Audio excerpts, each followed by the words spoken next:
Now, there's one thing that makes golf incredibly easier, and that is being a very good iron player.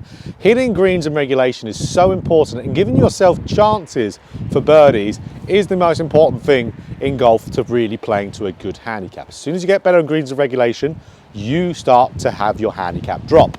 So there are a couple things you need to do to be able to become a great ball striker. One, covering the golf ball. Covering the golf ball. So as you're coming through, I want to see with players having that chest a little bit in front of the golf ball, to where that ball is more, let's say if we have a normal kind of middle of the stance ball position, let's say with an 8-iron here, I'd want to see that chest be either really in front of the golf ball, points in front, or having the ball in line with kind of like the right pec area going through the shot.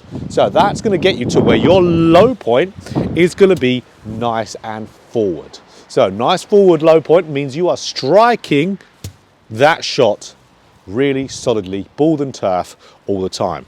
So for me, I like to think, as I'm getting through there, of having the chest, almost a zipper on my body warmer here, almost being quite on top of my left leg. It's a feel, it's an extreme feel. I'm not really there in reality, but it gets me to where my chest is in front. We don't want to be behind, as a lot of you are trying to do, because that will get you to where your low point is going to be behind the ball.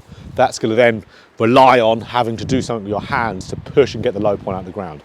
Why try to do something where there's a lot of timing last minute? You don't want to do that. So, okay, let's do that. I want to feel like my chest getting on top of my left leg going through the golf ball. Low point's going to be forward. You're going to strike some really good iron shots. So the second simple tip here to be a really good iron player really helps with your sequencing in the downswing. So this creates good club path, and it also helps with what we talked about before, covering that golf ball, getting yourself a little bit more in front of it. So when I see a lot of players struggle with their irons, or even approach shots in general, I see a lot of people having their upper body really work and open up too fast in transition. So they'll be getting up there, and then as they start the downswing, their chest will start to open up. The club will get on the outside. Then they might react by early extending, or they might stay in their posture, turn, swing over the top, slice it. So not quite consistent for really club path or even face control. So what I like to think for a lot of golfers, you can view this in two different ways and play around with what one you like the most, because this is different for golfers, this feel. So to get this chest and prevent this chest from opening up too fast, because we want it to be really the last thing to start to turn through that shot, is that chest rotation whipping through. We want the lower body and mid-torso to go first. But for you guys who do rotate the chest too hard, feel like the zipper, like for me, the zipper on my body warmer, it could be a polo's on your golf polo there, so the buttons, have that pointing, let's say at someone behind you for as long as you can in transition. See that, how that's going to get you to where your chest isn't going to open up too fast and your club's going to fall on path. So of course, we're getting that good low point from the first bit and having a good transition. You're going to be good strikes, good curvature. You're going to hit the greens if you do that. So having that chest point really behind you for as long as you can is going to keep you on path. And obviously, you're still going to turn that chest. It's going to whip through the torque and tension of the lower body turning through. Don't really need to think of all too much with that lower body and mid-torso. Think of calming this down. That's one way you can do it. Or you can do it having your upper back almost staying pointing at the target for as long as you can. And you can have an extra little feel to blend in the two things of having the upper back feel like it's drifting towards the target as you're doing so.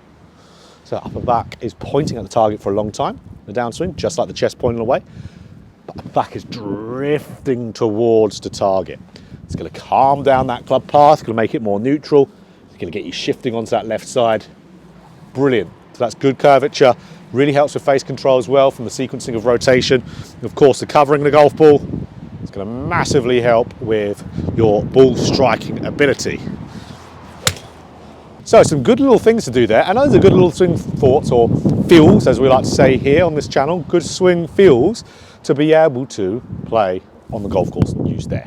So of course, get some practice in with it first. You need to age a feel with practice before bringing it out on the golf course so you can trust it. But like I said guys, the most important thing for really, we could see it on almost graphs online, just type into Google, just say green regulation per handicap. So you will see more greens in regulation a player hits, the lower the handicap is. Absolutely, is 100% true. Once you get past 10 per round, you start to get into those very low handicaps. That and driving the golf ball straight and fairly long at the same time is one of the most important things. Ball striking, driving, so important. So get that ball striking in there and you're going to be playing so much better.